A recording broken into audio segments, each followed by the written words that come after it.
In today's show, we're talking top draft prospects in that 9-10 range where the Trailblazers currently sit, plus a little in-person scouting trip to see Rutgers stars Dylan Harper and Ace Bailey. Welcome to Locked On Blazers. Let's get into it.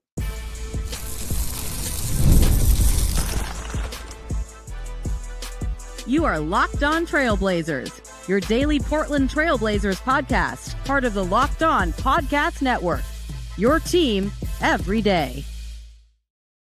What's up, world? It's your past first point guard and Trailblazers reporter, Mike Richmond. You are listening to another episode of Locked On Blazers, part of the Locked On Podcast Network, available wherever you get podcasts and also on YouTube. Thanks for making this show your first listen, coming at you each and every weekday, Monday through Friday. So make it a part of your daily routine. Make it your first listen and tell your friends to do the same. It's Locked On Blazers, your team every day. In today's show, going to talk about the top draft targets for the Blazers in that 9-10 range. That's currently where they sit at the All-Star break, is in the 9th seed, but they could concede, but 9 and 10 are the most likely spots. They could obviously move up to in the top 4 because that's how the lottery works, but most likely right now, with 27 games to go, they're in the 9th spot, and we'll talk about some guys I like, Mike's picks in the sort of 9-10 range. Here we are 4 months out from the draft.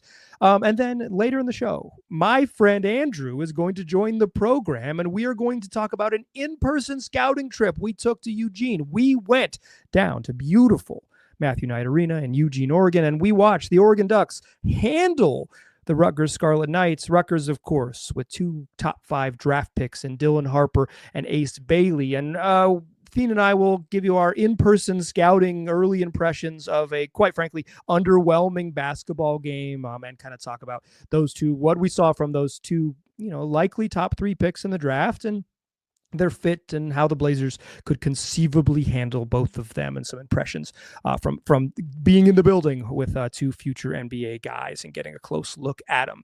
Let's start though with these top draft prospects. Excuse me. So as I mentioned, the Blazers have the 9th best odds as we are making our way through the All-Star break. Final third of the season, second half of the season begins Thursday when the Blazers host the Los Angeles Lakers, who recently added a large Slovenian man. But for right now, before those games kick off, the Blazers with the 9th best lottery odds, that gives them a 50.7% chance of picking 9th and a 25.9% chance of picking 10th. That means 76.6% chance as they stand right now of picking 9 or 10. Boy, is that an interesting place to be. Not at all where I thought they would be. I thought basically no chance of being this good. Maybe not even record-wise, just like I didn't think Philadelphia would be this big of a mess. I didn't think that New Orleans could be this big of a mess. I thought I thought the Blazers ceiling floor, I don't know how to exactly which direction we're talking, but I thought 7th. I thought they were one of the stinky 7, and they would be somewhere in that stinky 7, and they could, if they wanted to be 5, the 5th, one of the 5 worst teams in the league, they would have a very easy path to do so, and just has not been the case. So here they are, 9 and 10.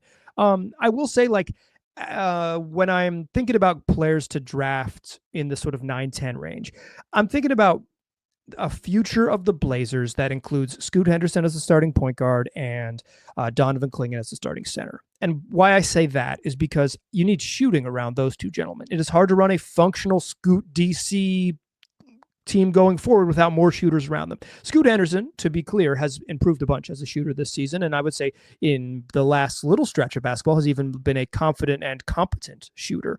But it is the sort of statistical measure that usually the nerds use is something like 750 3-pointers to sort of normalize. This is hey, this is about your normal number of now this is how good you are a shooter if you can do it for 750 attempts. Scoot's not anywhere near that, right? So I'm not going to say yeah, he's a 37% 3-point shooter. Great, moving forward. I assume he's somewhere in between what he's been really recently and what he's been in the past.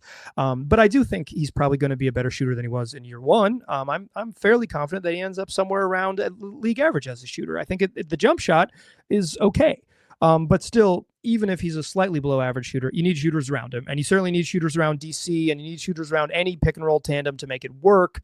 If you move forward with some version of the combination of Tumani and Denny, neither of them are like deadly knockdown shooters that get hyper respected. You need shooting. That's the skill the Blazers need. So when I am thinking about these draft picks, I'm thinking about shooting. Let me tell you some guys that are not on my list, but I like. I like Derek Queen. I do. I like him. I like the passing touch. I like the variety of shots he has around the rim. I haven't watched a ton of him, to be clear, at Maryland, but he's a Maryland center, and he's the type of player I love. He's the type of player I love, and he seems to be available in that range. But I just straight up wouldn't draft a single position player, and I wouldn't draft another center the year after you landed Donovan Clingan. You've committed to that, right? You've committed to that. And then you still have DeAndre Ayton on the roster. You still, for now, have Rob Williams on the roster and have chosen not to, either unable or unwilling to move off of those guys. And it's like, you just can't draft another center. You can't draft another single position player. That would be a mistake. So even Kaman Malawach, who the center from Duke, gigantic, big athlete, I think he's going to be a good pro. He seems to be climbing up draft boards. He seems to be more like a guy who's going to be in the top 5, top 6. So maybe won't be available at this 9-10 range, but at one point he was fairly common in this 9-10 range in mocks. And I could see a world where he ends up back there by 4 months from now at draft time, because things changed when you're talking about 3 or 4 picks. I think Malawach is, I think, going to be a good pro. I'm very comfortable with him being a good pro. But I just don't think you can take a center again. I don't, it doesn't make sense. Speaking of Duke players, Con Knippel is not in my love him but doesn't fit. I do think Con Knippel would be a good pro. I'm not sure I see him as top 10 pick value, but I imagine he'll be a pro for a long time because of the size, the shooting, a little bit of playmaking. He's the right size as an NBA wing, and he's a shooter. If he's there at 10, the Blazers have to consider it because of the skill set, right? Because they need the shooting and need the size. But for me, he's not a guy I love at 9 and 10. Same with Asa Newell. He's a guy who's in that range. Power forward from Georgia. I think, and I've watched very, very little of him. He's probably the guy in the top 10 that I've seen the least of. I've not seen an entire game of his, but I've watched. I've been able to add games to the old DVR and see a little bit of him. I just didn't have the patience to sit through 40 minutes of Georgia basketball, and I've read a bunch about him. Shout out to my man Raphael Barlow, who keeps me updated on Locked On NBA Big Board and the NBA Big Board newsletter. I think Newell is a guy caught in between positions. I think he's probably a 4-5. And if he was if he was a little bit bigger and can play center, he wouldn't be on this list because I don't think they should draft a center. But it's a 4 who can't shoot, just doesn't fit with the Blazers' plans. I think he's an intriguing player and might end up being a good NBA player, but doesn't seem to fit. Yegor Demin, the big guy big point guard's not a big guy, who big crafty 6'5" point guard from BYU. I like him, but I don't. Early on in the year when he was in the non-conference schedule, when he was throwing out crazy highlights, I was really excited about him. I've gotten less excited about him. He's not in my doesn't fit list. He's more in the Con Knippel type where it's I'm just not totally sold on his ceiling as an NBA player. I'm not sure the things he does well translate at a high level in the pros, because I'm not sure he can be an efficient scorer against NBA quality talent. But I love the passing creativity, the size. He has some shooting chops. If he were to, his ceiling is really intriguing to me. I'm mostly just concerned about his floor. Okay, so who do you like, Mike? You tell us who you don't like. Here's the names I like. These would be my 2 guys at the 9-10 range that I am intrigued by. The first is Trey Johnson from Texas. He's a chucker, and he's a little bit inefficient in the SEC, the best college basketball conference in the country, to be sure. Yes, that's true. But he's 6'6", and he has some shooting ability and some shot creation ability.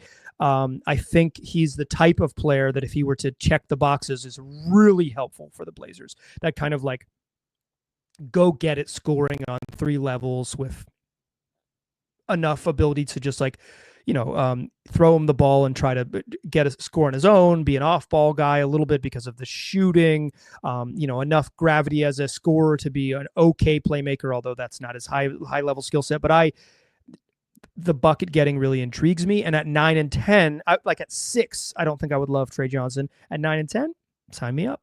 sign me up. I'm intrigued. Like at 10, sign me up. Sign me up in a heartbeat. He might not be there, but if he is, I think that's like a range where I'd feel comfortable because I'm comfortable enough with his floor as a scorer and intrigued enough by his upside as perhaps like a dude who can really score at the next level. So Trey Johnson is there. And then the other name, and I'm probably slightly lower on him than Johnson, but I still am intrigued by him, is Liam McNeely, 6'7" freshman forward from UConn.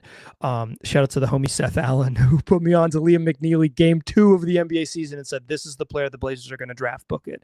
But game 2 of maybe the collegiate season, that is. Big wing who can shoot and score in a bunch of ways and is like knows how to play basketball. The knock on him right now is the lateral quickness to defend other forwards in the NBA. I think typically guys his size, 6'7", can get away on defense in the NBA without being like relentlessly targeted just because of their size. He might not ever be a good defender, and it might be hard to deal with him at the highest levels of basketball because, if you can't guard, you can't guard.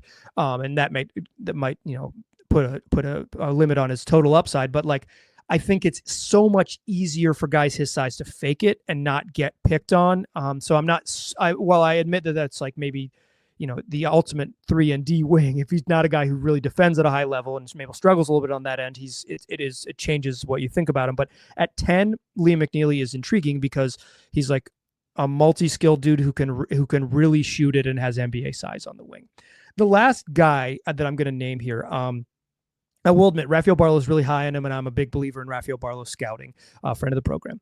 I've been trying to get him on, but our schedules just haven't aligned. It happens. Well, I'll work on it. Me and Raf will coordinate. I promise. It's just we're both adults with lives, and it's been a challenge for us.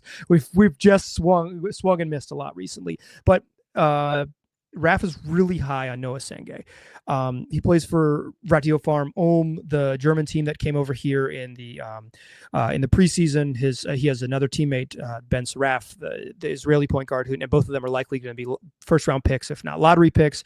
Senge just seems like a classic Blazers pick. He is a multi-tooled 6'8" wing who can't really shoot or dribble. Like the knocks on him are like, well, his handle's not very good, and well, he can't really shoot from distance, but he's still really productive, as a young teenager in a decent professional league in Germany, and he's like being productive at that level, and he's the right size, and he's a really good fluid athlete for someone his size. Noah Senge is the most Blazersy pick on the board at this point.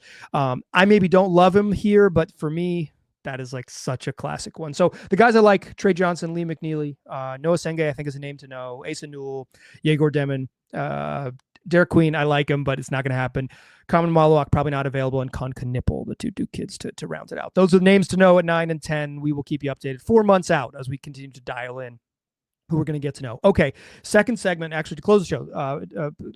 He's going to hang around for about 20 minutes. My friend Andrew, who I went down to Eugene with and watched the Rutgers kids. We watched Dylan Harper, we watched Ace Bailey, and I'm going to chat with Andrew about what we saw, our impressions, and the little in-person amateur scouting from watching 2 high-level future draft picks in person on Sunday. Join me in that second segment, won't ya? First, this is a message from Intuit TurboTax. Taxes was waiting and wondering and worrying if you were going to get any money back.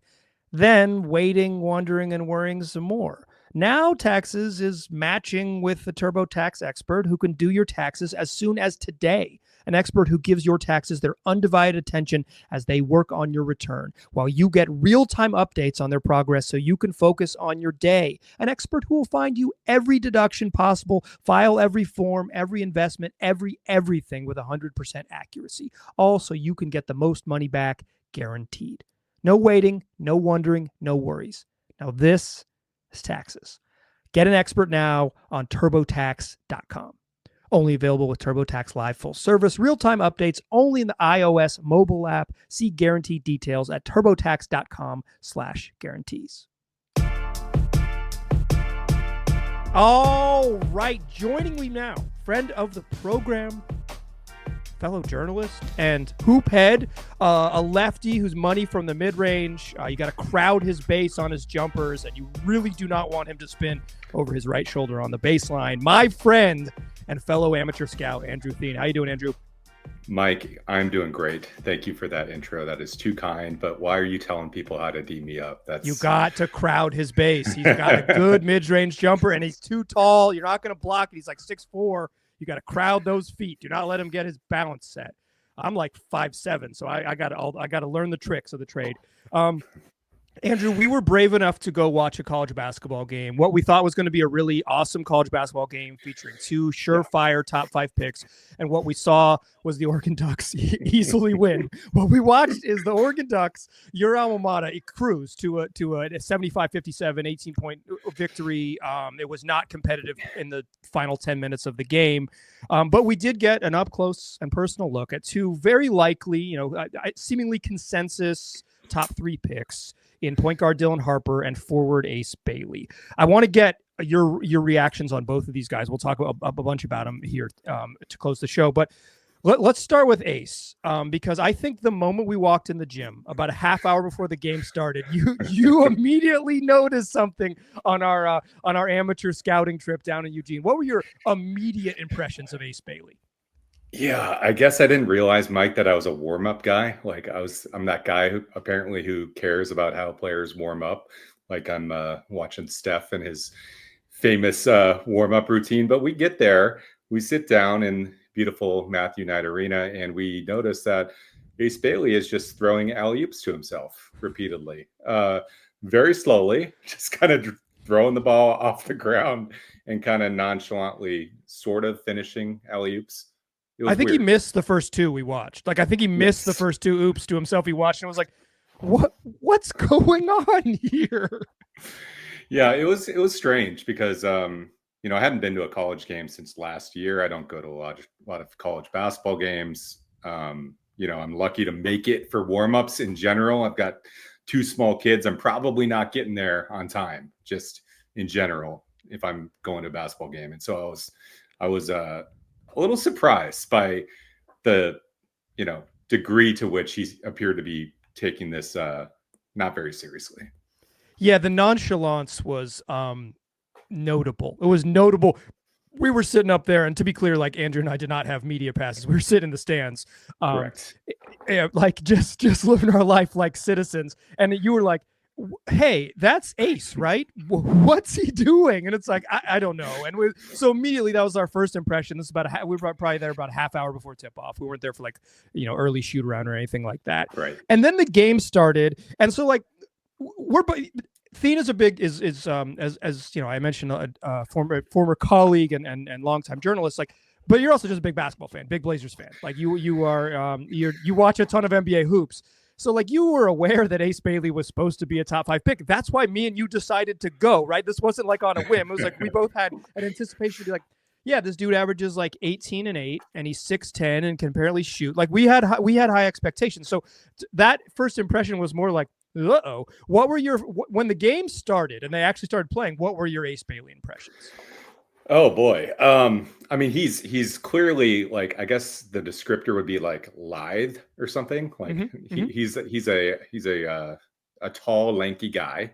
He's clearly, coordinated, but I'm not going there to watch defensive effort. I don't think. Maybe I've been drinking the Tumani Kamara Kool-Aid a little bit too much lately in watching my beloved Blazers. I am wearing a Blazer shirt underneath this hoodie. So yes, it is true. But I guess I was surprised at how tired he was. He appeared to be tired. Now, this is, we were talking about this, that we are not professional scouts. We were excited to watch these kids play. They are teenagers. They're 18 years old, but they're traveling across the country. Maybe they didn't sleep great. I don't know. It was 4 p.m. It was a late tip off, but I was just kind of surprised by how tired he seems for a college player playing, not super high intensity basketball. Yeah, he played 29 minutes. He finished 4 of 13 from the field, 0 of 4 from 3, didn't get to the free throw line. Finished with 8 points, 2 rebounds, no assists, no defensive stats, and a foul. And that 4 of 13 night, it felt like 4 of 13. It felt like 4 of 16. Like it really did feel like it. And we noted it, as you said, tired. Like there was second half huddle where he had his hands grabbing his shorts on his knees. And there was the second half, like maybe the under 8 timeout or under 12 timeout, like one of the late second half timeouts where he was just standing in the paint, holding his shorts, hands on his knees, and they took him out of the game for a little bit. Like, that was a shocker to me. The cardiovascular or whatever levels I thought were going to be higher. The shot making is hit or miss, right? Like, he's had some awesome collegiate games, but the like, can this dude run around was a little more surprising to me. And I want to say this is one stinking game. Like, we watched him play 29 minutes out of his college career. I know that he's had a 40 piece in college this year and a 30 plus game. Like, I know he's had some big nights, but the in-person scouting trip we had was not kind to Ace Bailey. In terms of like offensive skill stuff, what stood out to you that he can do? And I guess on top of that, could you see him in a Blazers uniform? Oh, that is a interesting question. I guess we can kind of get to that one in a minute. The offensive skill wise, it seems like if he comes off a screen, he is putting that ball up. Like, there is no question in the fans' mind and his mind. Everyone in the arena knows the ball is probably going up. It seemed like he was pretty easy to get. You could get him off his game and put up a wild shot. Obviously, like you said, he's put up 30 or 40 points multiple times. He can clearly make these shots. We just didn't see them go in that night. The Blazers, as devoted listeners know to this fine program, don't really have a superstar. And they have a lot of guys who are not quite clear that they have that path. I think if Ace Bailey were the next young Blazer to be added to this roster, it would be kind of anxiety inducing, I think, because there's a long way to go, clearly, from where he is right now. Yeah, like I will say, like, we weren't the only people in the gym. This was a game that everybody wanted to watch. First of all, big crowd, big Oregon crowd. We were talking about it on the way down there. It's like, how many people do you think will be there? Many of our media luminaries who actually did have press passes were also there. The Oregonian was represented.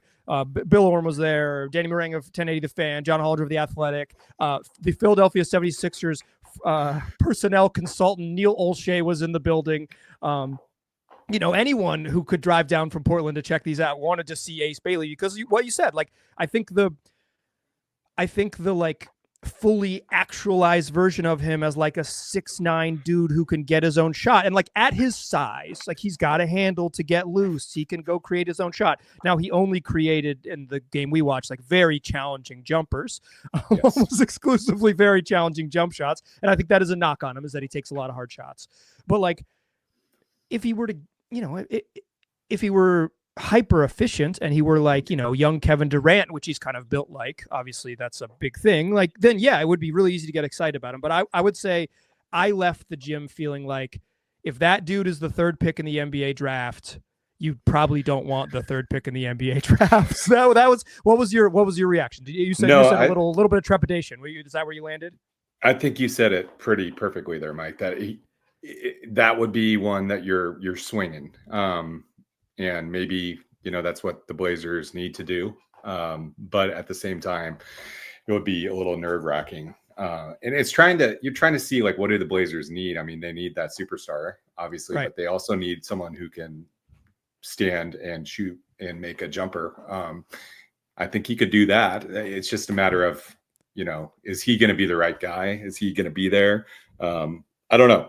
I was very excited to watch him. And then, as we both discussed on our drive to and from Eugene, it was not really what I was anticipating, but it's also just like, it's one game. So it's hard to I would be a terrible scout, I think. Yeah, I feel the same way. It's like I am so swayed on like my one now in-person appearance where I'm like, wow, he sucks. But like I have watched him on TV a little bit when he's been less bad. I missed, I've seen the highlights or like the long form highlights or whatever on YouTube of like the good games, but I haven't sat down and happened to catch the 40-minute full good games of him. I thought he was kind of underwhelming on defense. Like you said, he doesn't pass. I think you mentioned on one he caught at the top of the key, and you were like, you could tell when before he got the ball, he like came up on to receive a dribble handoff, and you could tell by his body language as he came up to receive the dribble handoff. That was like, yeah, he's shooting. He's gonna shoot, and he did, and he missed like a right wing jumper from about 11 feet. It was like, but you could tell from the like before he got the ball that he'd already made up his mind. Like I said, I think there's a fully actualized version of Ace Bailey that is incredibly intriguing. I think the current version of Ace Bailey and the dude we saw on Sunday mostly scares me. He mostly scares me. And I feel like, I'll ask you this on the other side.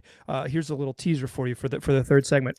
I guess this is in some ways maybe part of what the Blazers like draft theory should be. Should they be taking big swings on an Ace Bailey type that has the sort of upside that they need, or do they need to like just get functional basketball players because they're maybe further along than we thought they were 6 months ago or something? And I think that's kind of some of the debate here with these guys. And some of the debate is also just like, do you always draft for best player or fits? Because if Dylan Harper is there and they're on the clock, they're going to have some big decisions to make. Let's talk Dylan Harper, the other Rutgers youngster that we saw in that third segment. Join us on the other side.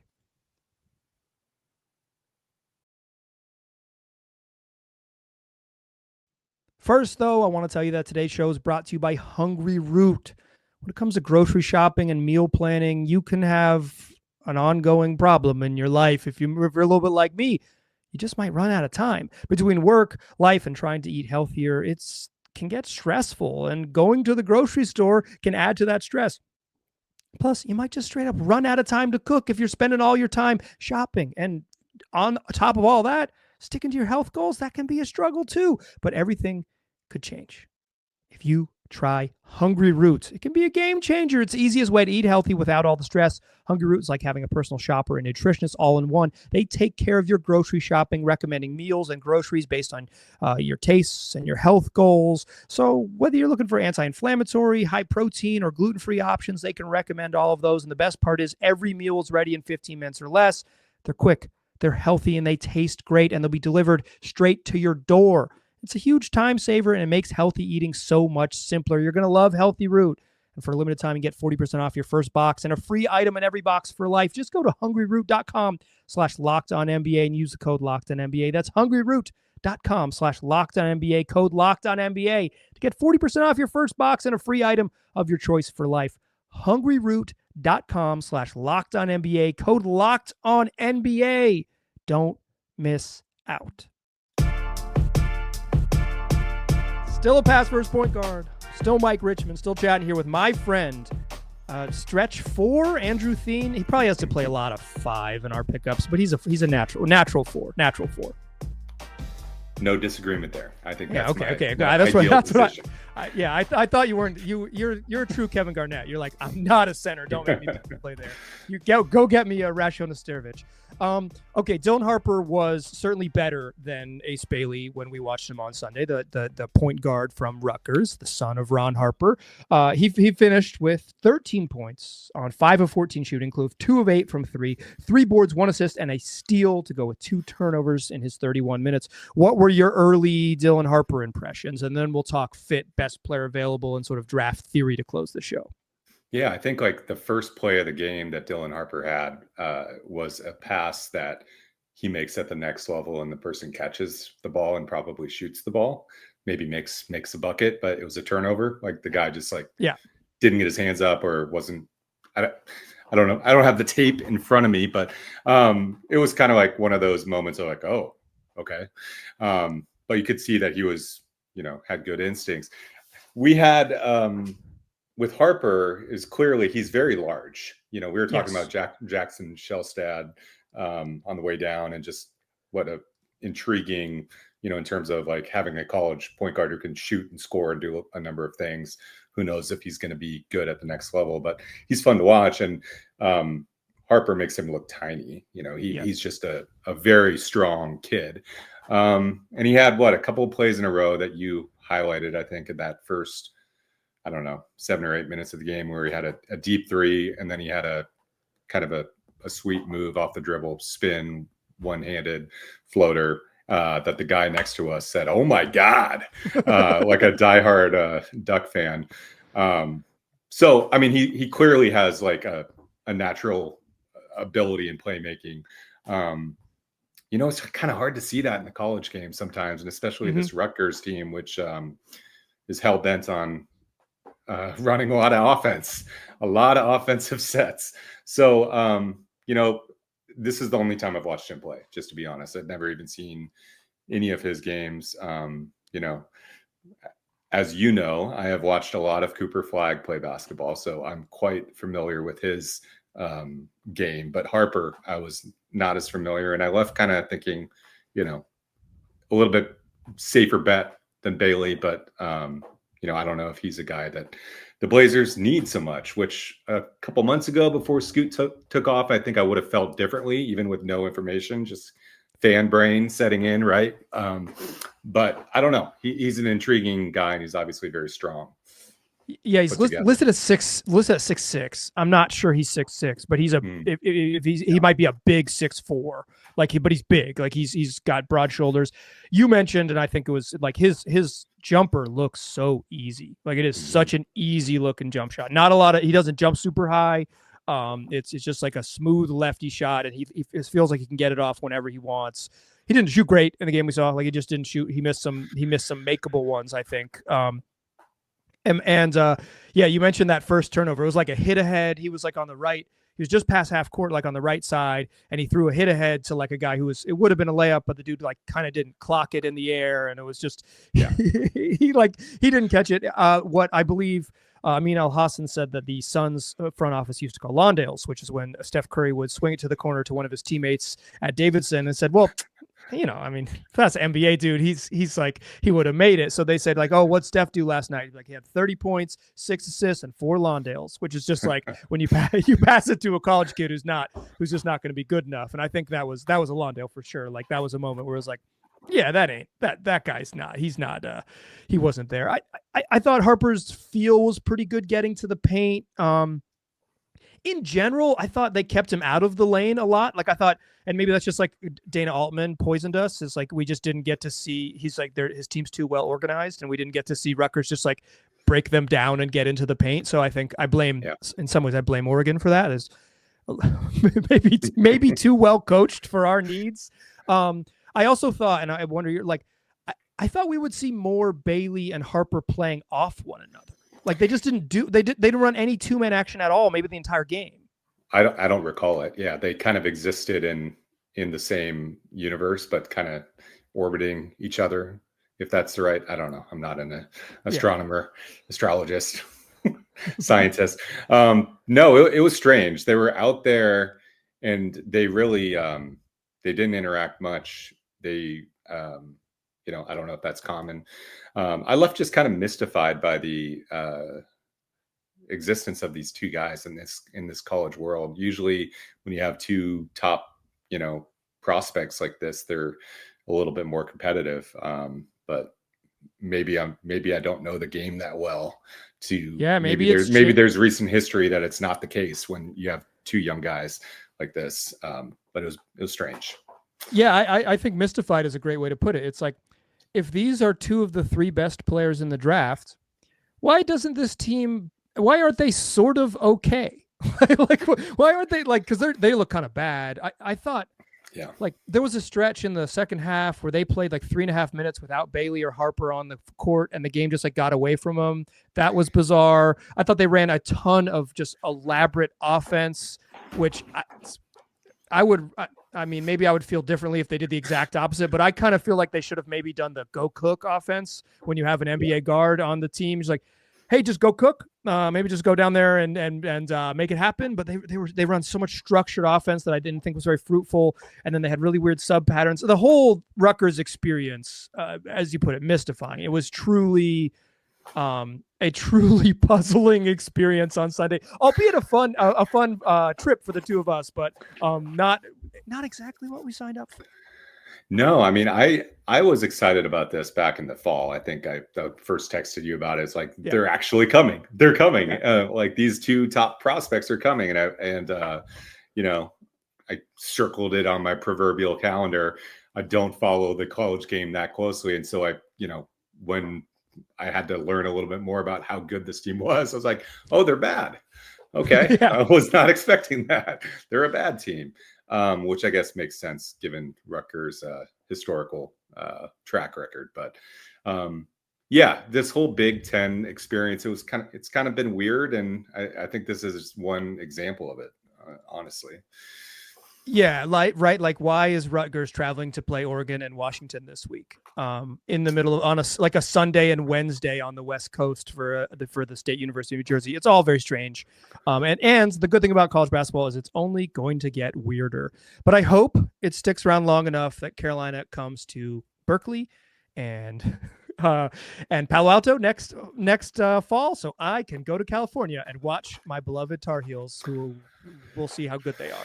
Okay, I want to ask you draft stuff. Like you mentioned in December, you would have said if Dylan Harper's on the board, you draft him because Scoot's not quite there. Scoot's been better over the last 6 weeks or so. He's definitely looked closer to the thing that was promised, albeit not like a star track, but he looks like much more competent, much more functional. You can count on some positive moments from him every time he plays.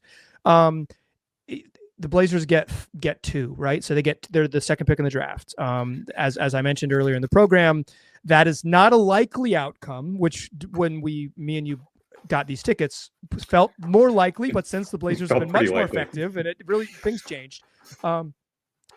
If he's at 2, are you comfortable with Dylan Harper, or do you feel like you can't take another guard? Where do you stand with that? I feel agonized by that. I mean, it might be the right move to take him, but it would certainly feel icky. And when this, front office has shown they've either been too patient or an inability to move assets at the guard position. When Anthony Simons comes to mind, add another guard to the mix, you're going to have to move someone, maybe multiple someones. That makes me a little nervous. But I don't think, like you said, we're going to be in that position here in Portland. I think maybe it'll be something like this 6 or 7 pick. And then maybe that decision becomes a little bit easier. As they stand now, as listeners know from the opening segment of this podcast, we got a 76.6% chance of picking 9 or 10 as we head into the All-Star break. So we're talking a different we're talking a different type of problem, Thien. The anxiety you're having over Dylan Harper and Ace Bailey, you got to dial that anxiety back to Con Knipple, okay? It's Con Knipple and Liam McNeely. It's a whole different thing. In terms of like swing for the fences, would you like you mentioned, and I think you're right. I share the same analysis. Is like what Blazers need is that tent pole. They need a star. Ace Bailey probably projects as someone who could be that, although I think both me and you think he's pretty far away. In your eyes, is this the draft to take a big swing, or is this the draft to like get competency, or do you play the board? Like, what's your theory on that stuff? I think you got to play the board. Because I don't know that, I think you could just got to see who's there, and hopefully you have people in the stands who have watched these youngsters play, who have a little bit more scouting prowess than yours truly to make that decision. But man, it's I'm getting anxious just thinking about it, Mike. Thank you for, we're planting the seed. It's February. I think we're like almost exactly 4 months out from the draft right now. So you've got 120 days to 125 days to like really feel the pressure of big decisions. I will say, according to my quote unquote sources, someone who told me this, the Blazers were in attendance too. The Blazers, not surprisingly, the Blazers front office executives were also in the building, as they should be. If they live in Portland and freaking me, you, and Neil drove down, I imagine they drove down too. They just didn't have prominent seats in the media section where we saw them. But I assume, I know they've been in there in the past to see Illinois as well. They're watching the top prospects because that's literally the job. that is literally the job. So, I think it'll get it. I think with the stuff with the draft, in my opinion, it gets like clearer and also significantly less clear, because it gets like, okay, there's enough groupthink and enough intel out there that you kind of get your range. Okay, it's going to be one of these 4 guys, or if you're at 9, it's like one of these 5 guys, or you take a swing on someone who's like further down the board. But once it gets down to the 4 guys or the 5 guys or the 3 guys that are going to be there at 8 or 9, there's a level of anxiety that I'm like, shoot, I'm glad I'm not pressing any buttons in the war room. I'm just some doofus on the microphone that I can just be critical later. I have carte blanche to be deeply critical of decisions that are made that I would get wrong as well. Yeah, it's fun to get invested in a certain, once you know the placement, then you get invested in the 4 to 5 or 6 names that are in that range, and you can get really excited about DeJuan Blair, who never becomes a Portland Trailblazer, and maybe you dodged a bullet there with the knees, but I really wanted DeJuan Blair back in the day, so that kind of shows you my knowledge. I shouldn't be the one who picks the players. Yeah, I was my one that I'm really always proud of is how good I thought Corey Brewer was going to be in the NBA. I thought Corey Brewer was just going to get unlocked. I thought he was the key of those Florida teams, and Horford and Noah are good, but but man, Corey Brewer's going to. I may have been wrong about Corey Brewer. It's jury's still out. Still in the league, coaching on the Pelicans, but maybe he didn't pan out to be a star. But I guess there's still time. Athene, thank you so much for joining the program. Your maiden voyage on Locked On Blazers, but as we continue our amateur scouting, we'll have to bring you back, and when the Blazers do draft one of these Rutgers kids, we'll bring you back for your updated firsthand look at what they were like. And to those of our mutual friends who are listening, thanks guys for sitting through 25 minutes of me and Thien, and you have to talk to about this tomorrow night as well when we see you at basketball. Thien, thanks so much, man. Yeah, appreciate it. Dear listeners, come back for tomorrow's program. Is what we do. We're going to talk about Chauncey Billups, his future, his present, and all things pressing about the coach of the Trailblazers. 5 days a week, wherever you get podcasts, and also on YouTube. I appreciate you listening. I'll talk to you soon.